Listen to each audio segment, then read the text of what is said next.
എല്ലാ കൂട്ടുകാർക്കും ശുഭദിനം നേർന്നുകൊണ്ട് നമുക്ക് രേവതിയുടെ സച്ചിയുടെ നാളത്തെ നല്ലൊരു വിശേഷം കേട്ടാലോ. അങ്ങനെ നാളത്തെ വിശേഷത്തില് രേവതി സച്ചിയും കൂടെ സംസാരിച്ചുകൊണ്ടിരിക്കുകയാണ്. ഈ സമയത്ത് സച്ചി ചോദിച്ചു, അല്ല ഇതെന്താ രേവതി ഇത്ര സമയമായിട്ട് ചടങ്ങൊന്നും തുടങ്ങാത്തേന്ന് ചോദിക്കണം. അത് പിന്നെ സച്ചേട്ടാ അങ്ങനെ പെട്ടെന്ന് അങ്ങ് തുടങ്ങാൻ പറ്റുമോ? കാരണം ഇതിന്റെ മുഹൂർത്തം കാര്യങ്ങളൊക്കെ ഇല്ലേന്ന് ചോദിക്കും. ഇത് കേട്ട് സച്ചി ചോദിച്ചു, അല്ല ആദ്യം ആരുടെ ചടങ്ങായിരിക്കും വെക്കണേ? അത് പിന്നെ ശ്രുതിയുടെ ചടങ്ങായിരിക്കും ആദ്യം വെക്കണേന്ന് പറയാ. ഓ അങ്ങനെയാണല്ലേ. അല്ല മലേഷ്യയിലുള്ള ശ്രുതിയുടെ അച്ഛൻ വന്ന് കാണുമെന്ന് ചോദിക്കുകയാണ്. അതൊക്കെ വന്ന് കാണുമായിരിക്കും, കാരണം ചടങ്ങിന് മുമ്പ് വരൂന്ന് പറഞ്ഞില്ലേ, എന്നിട്ട് നമ്മൾ കണ്ടില്ലോ എന്ന് പറയണം. സച്ചിൻ എന്താ ധൃതിയാന്ന് ചോദിക്കുക. അതെ, ശ്രുതിയുടെ അച്ഛനെ ഒന്ന് കാണാൻ വേണ്ടി ഞാൻ ഇരിക്കുക. മലേഷ്യ എന്ന് വരുന്നതല്ലേ, ഏതാണ്ട് കിലോ കണക്കിന് സ്വർണം കൊണ്ടുവരുമെന്ന് പറഞ്ഞോണ്ടാ എന്റെ അമ്മ ഇരിക്കണമെന്ന് പറയണേ.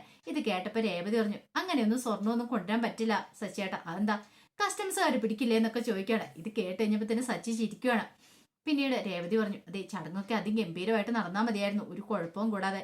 അത് മാത്രം എനിക്കൊരു പ്രാർത്ഥന ഉള്ളെന്ന് പറയണം. അങ്ങനെ സംസാരിച്ചുകൊണ്ടിരിക്കുന്ന സമയത്ത് സച്ചിയുടെ ഫോൺ ബെല്ലടിക്കുകയാണ്. പെട്ടെന്ന് സച്ചി ഫോണുമായിട്ട് അങ്ങോട്ട് എഴുന്നേറ്റ് ഇപ്പൊ രേവതി പറഞ്ഞു, അവിടെ ഇരിക്കും സച്ചിയേട്ടാ, ഇവിടെ ഇരുന്ന് സംസാരിക്കാൻ പറയണം. വേണ്ട, ഞാൻ അവിടെ എഴുന്നേറ്റ് നിന്ന് സംസാരിച്ചാളെന്ന് പറഞ്ഞ് സച്ചി അങ്ങോട്ട് മാറിയെന്ന് എഴുന്നേറ്റ് നിന്ന് സംസാരിക്കുകയാണ്. അപ്പം സച്ചിനെ അറിയാവുന്നൊരു സാറാണ് ഫോൺ വിളിച്ചത്. അപ്പൊ ഇടയ്ക്കിടയ്ക്ക് ഓട്ടം വിളിക്കുന്നതാണ്. അപ്പൊ സച്ചി പറഞ്ഞു, അതെ എനിക്കിന്ന് വരാൻ പറ്റില്ല സാറ്, ഇവിടെ ഒരു ഫംഗ്ഷൻ നടക്കുവാണ്. അപ്പൊ ഫംഗ്ഷൻ നടക്കുന്ന സമയത്ത് എനിക്ക് വരാൻ പറ്റില്ല എന്ന് പറയണം. ഒരു കാര്യം ചെയ്യാം, ഞാൻ മഹേഷിന്റെ നമ്പർ തരാം, സാർ വിളിച്ച് മഹേഷിനെ വിളിച്ച് പോയിക്കൊള്ളാനൊക്കെ പറയണം. അങ്ങനെ ആ കാര്യങ്ങളൊക്കെ സെറ്റ് ചെയ്യണം. ഈ സമയത്താണ് മഹിമ ഏർപ്പാടാക്കിയ മഹിമയുടെ ഗുണ്ട അങ്ങോട്ടേക്ക് വരുന്നത്. അയാൾ വന്നിട്ട് സച്ചിയുടെ പുറത്ത് ഒറ്റ അടി അടിക്കണം അങ്ങോട്ട്. ആ എന്തൊക്കെയുണ്ട് ചേരാൻ വിശേഷങ്ങൾ എന്നൊക്കെ ചോദിച്ചോണ്ട് പെട്ടെന്ന് സച്ചി ഞെട്ടി തിരിഞ്ഞു നോക്കി. സച്ചിയുടെ പുറം അങ്ങോട്ട് വേദന എടുത്ത് പൊട്ടി പോകുന്നത് തോന്നി. സച്ചിക്ക് നല്ല ദേഷ്യം വന്നു. സച്ചിക്ക് മനസ്സിലായി ഇവിടെ നമ്മളെ തറ പറ്റിക്കാനുള്ള പരിപാടിയാണ്. അതുകൊണ്ട് സച്ചി ആത്മസമയം പാലിച്ചു. സച്ചി എന്ത് ചെയ്യണം? സച്ചി പെട്ടെന്ന് തിരിഞ്ഞപ്പത്തിന് അയാൾ പറഞ്ഞു, അയ്യോ ആള് മാറിപ്പോയതാട്ടോ, ഞാനേ എൻ്റെ ഒരു ഫ്രണ്ടാന്ന് കരുതി അടിച്ച, സോറി ഇട്ടോ എന്ന് പറയണം. ഇത് കേട്ട് കഴിഞ്ഞപ്പത്തിനും സച്ചിക്ക് നല്ല ദേഷ്യം വന്നു. പക്ഷെ സച്ചി പറഞ്ഞു, ഞാൻ സാരമില്ല എന്ന് പറയണം.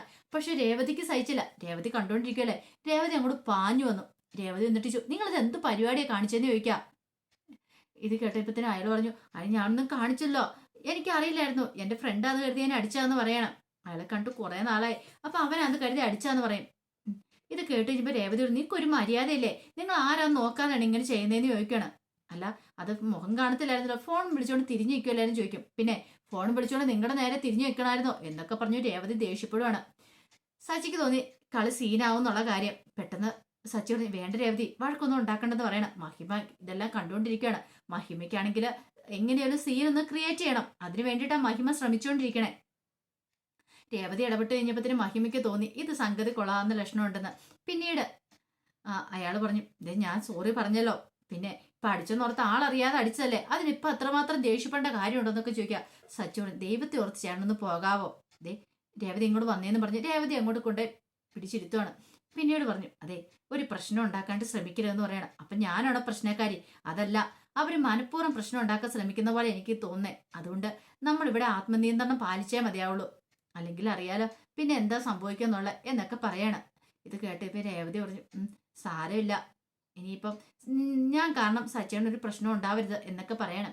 പിന്നീട് മഹിമയുടെ അടുത്തേക്ക് ആ ഗുണ്ട എന്നിട്ട് പറഞ്ഞു, അതെ എന്റെ പൊന്നെ ചേച്ചി എന്നെ വിട്ടേക്ക്, എനിക്ക് പറ്റില്ല, അമ്മാതിരി അടിയല്ലേ അവനിട്ട് കൊടുത്തേ.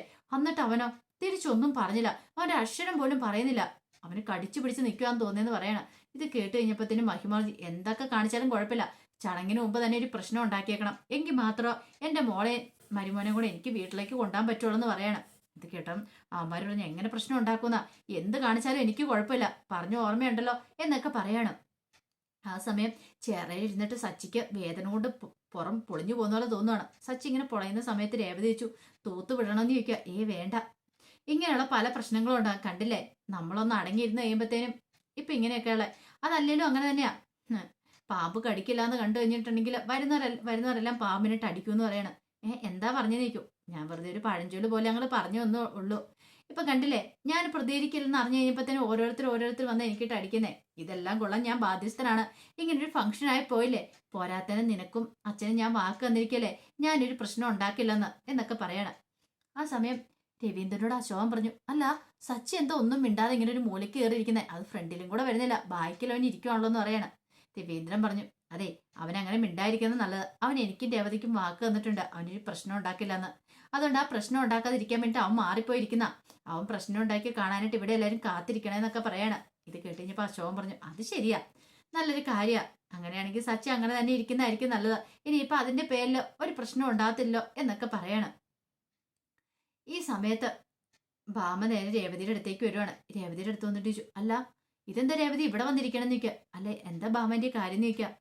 ഒരു ചടങ്ങ് നടക്കുന്ന സമയത്ത് നീ ഇങ്ങനെ വരുന്നത് കാര്യമുണ്ടോ? നീ അങ്ങോട്ടേക്ക് വന്നേ. അതെ, വർഷ ശ്രുതിയൊക്കെ ഒരുങ്ങിയതൊക്കെ നോക്ക്, അങ്ങോട്ടേക്ക് വരാൻ പറയാണ്.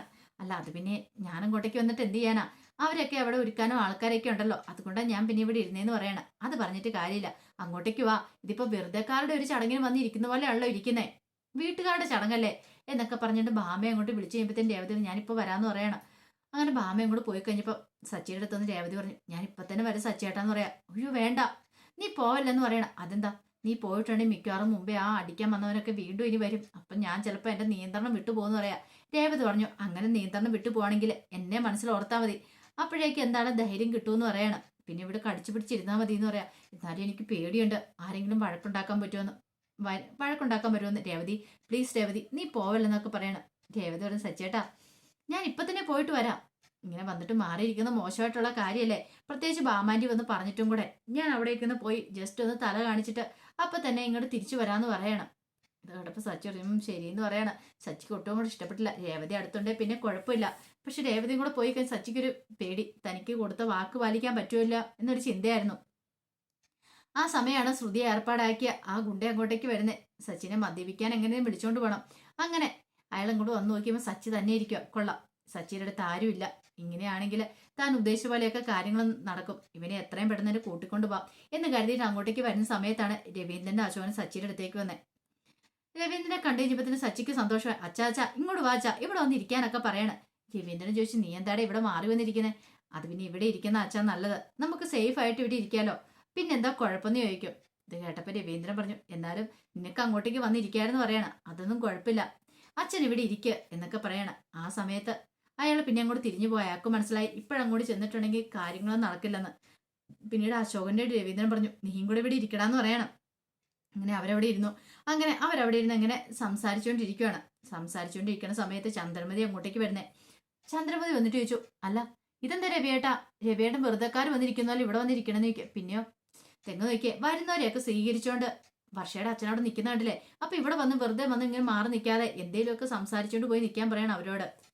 വർഷയുടെ അച്ഛനോടൊക്കെ പോയി സംസാരിക്കുക, ഇങ്ങനെ മാറി നിൽക്കുകയാണ് ചെയ്യണ്ടേ എന്നൊക്കെ ചോദിക്കണം. അല്ല ഞാനിപ്പോൾ അയാളോട് പോയി എന്ത് സംസാരിക്കാനാ, എന്തേലും സംസാരിക്കുക, കണ്ടില്ലേ ഒത്തിരി ആൾക്കാരൊക്കെ വരുന്നുണ്ടോ, അവരെയൊക്കെ അകത്തേക്ക് സ്വീകരിക്കേണ്ട എന്നൊക്കെ ചോദിക്കുകയാണ്. എടി അത് എന്റെ പണിയല്ലല്ലോ, അത് അവർ വിളിച്ച ആൾക്കാരൊക്കെയല്ലേ കൂടുതൽ വരുന്നേ, അപ്പൊ അവരല്ലേ സ്വീകരിക്കേണ്ട ആൾക്കാരെന്ന് ചോദിക്കുക.